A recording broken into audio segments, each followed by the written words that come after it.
Hi, இப்போ எங்கே போயிட்டுருக்கோன்னு பார்த்துட்ருக்கீங்களா? ஆக்சுவலாக இன்றைக்கி என்னோடய பர்த்டே.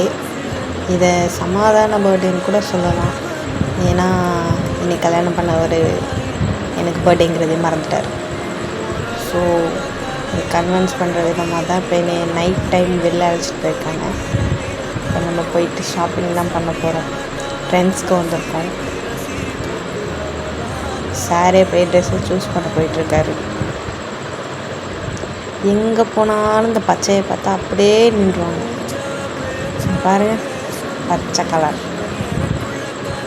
ஆக்சுவலாக வேறு ட்ரெஸ் தான் எடுத்தோம், அந்த வீடியோ எடுக்க முடியல. ஒரு வழியாக ட்ரெஸ் வாங்கியாச்சு. Next kulfi. First time kulfi taste பண்ண போகிறேன். ஒன்று வந்து பிளாக் கரண்ட், இன்னொன்று வந்து கேசர் பாதாம். பார்த்திங்கன்னா தெரியும், பைபாஸில் ஆட்டம் போட்டுட்ருக்கோம். இதெல்லாம் ட்ரீம்ங்க. அன்டைமில் இந்த மாதிரி பைபாஸில் போய் சாப்பிட்றது, ஆட்டம் போடுறதெல்லாம் கல்யாணம் ஆகி ஒரு குழந்த வந்ததுக்கப்புறம் தான் இதெல்லாம் நடக்கணுன்றது.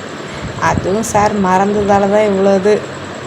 ஞாபகம் வச்சுருந்தா கூட என்ன பண்ணியிருப்பாங்கன்னு தெரில. பரவாயில்ல, மறந்ததுலேயும் ஒரு லாபம் இருக்குது. எப்படியோ குஷிப்படுத்திட்டாரு, ஜாலியாகி. இது என்னோடய 26th பர்த்டே.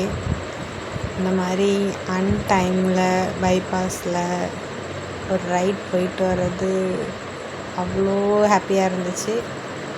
ஸோ பயங்கர கோவமாக வீட்டில் உண்டு இல்லைன்னு ஆகிட்டு இருந்த பிரச்சனை அசால்ட்டாக முடிஞ்சிருச்சு.